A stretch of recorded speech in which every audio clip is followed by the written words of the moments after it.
What I think the most important line in this entire reference is it is not the line about missiles. It is not the line about drones. It is not even the line about Kharg Island.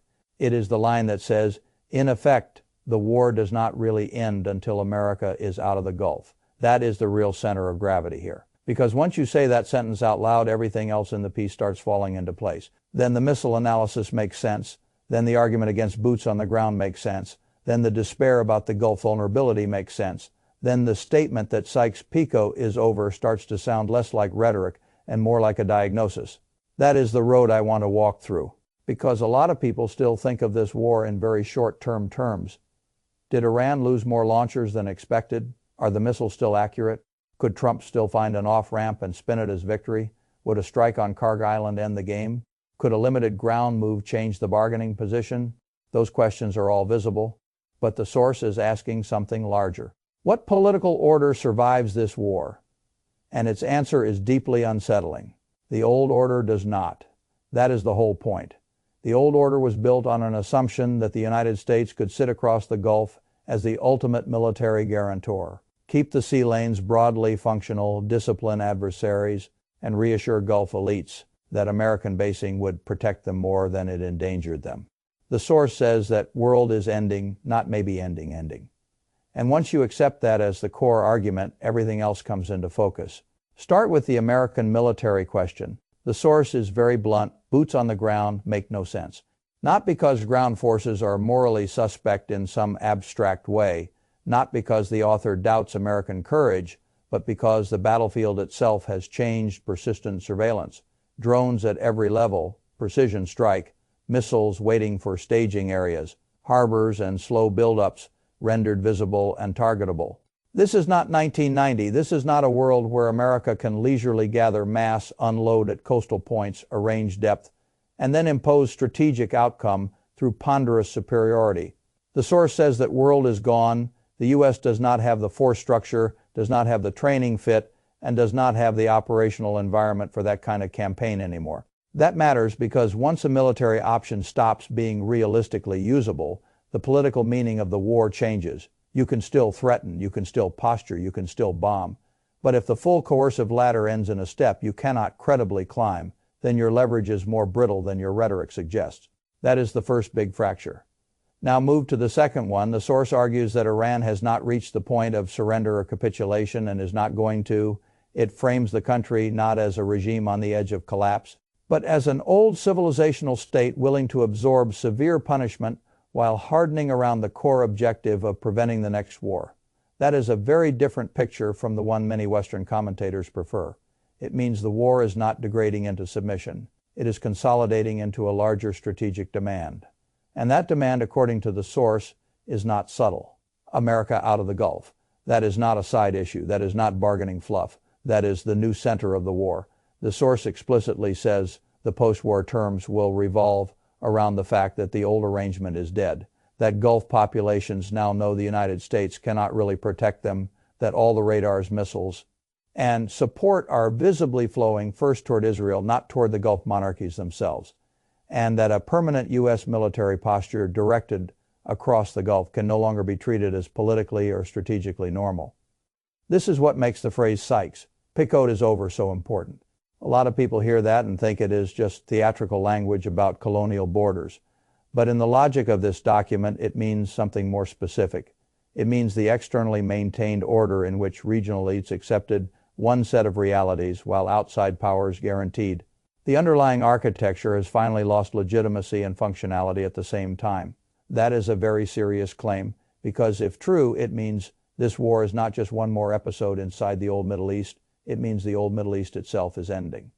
Now think about the Gulf states in this framework. What are they watching?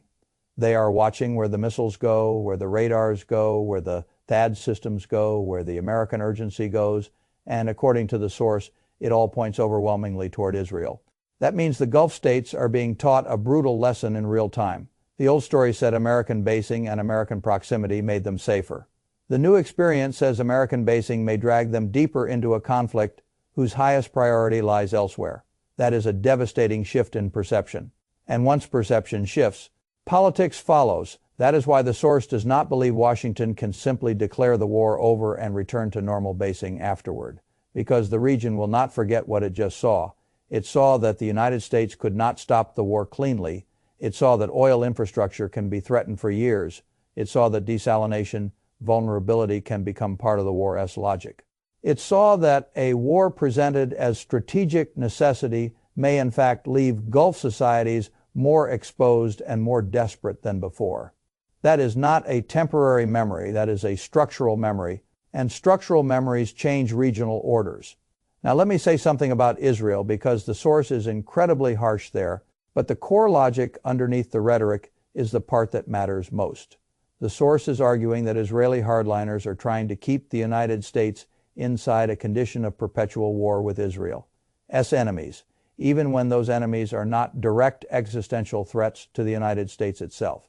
Stripped down to the core point, the argument is that Israeli strategic goals and American interests have diverged sharply, but Washington continues behaving as if they are interchangeable.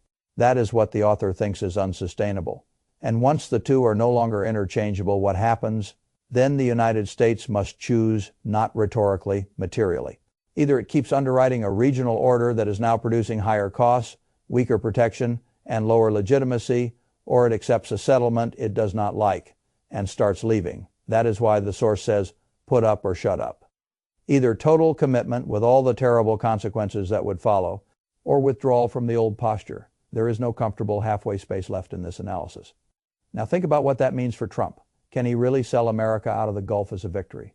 Maybe rhetorically for a while, but the source does not think he can do it easily, because too much of Washington is tied to vanity, to prestige, to donor politics, to alliance symbolism, and to the entire psychology of refusing to name retreat as retreat. That is one of the most interesting parts of the document. It does not say. The military logic is the hardest barrier. It suggests the political vanity logic in Washington may be even harder to overcome, and yet the underlying strategic direction still points the same way out. That is why I think the source is ultimately not about battlefield analysis alone. It is about terminal strategic contradiction. The United States wants to remain in the Gulf. The source says the Gulf will eventually insist that it cannot remain there in the old way.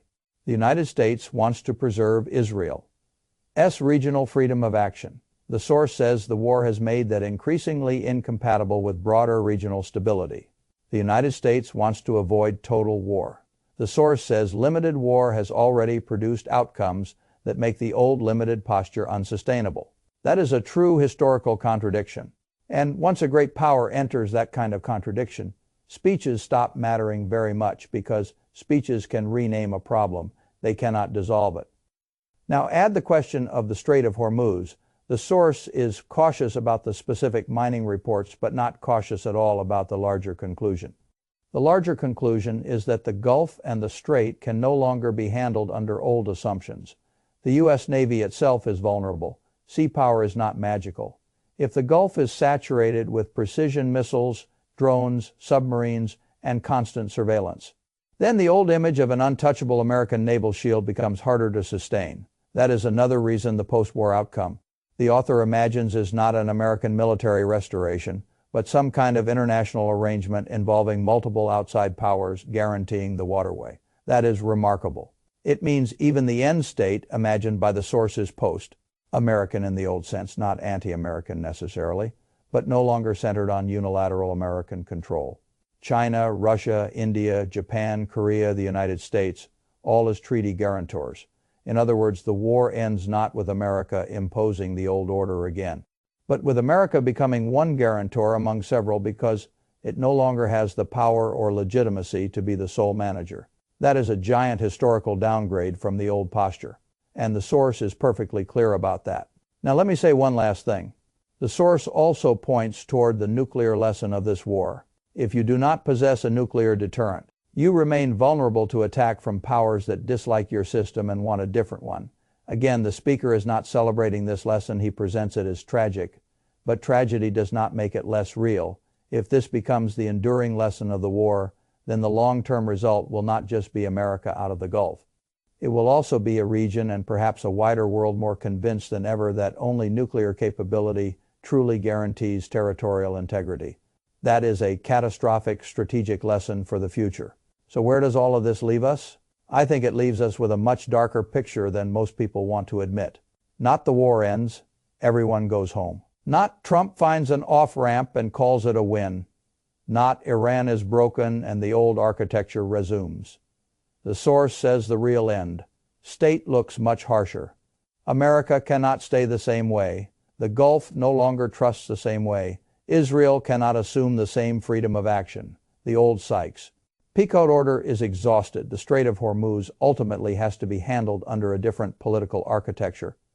And whatever agreement emerges will likely reward Iran in one basic sense. It withstood enormous violence and still forced the region and the world to negotiate on new terms. That is why I think the real title of this war is not victory or defeat. It is displacement. The displacement of America from the posture it once thought was permanent.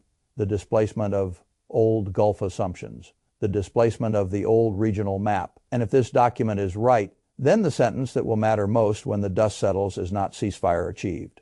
It is something much closer to this: America out of the Gulf. And once that sentence becomes even partially real, the whole region enters a different century of politics.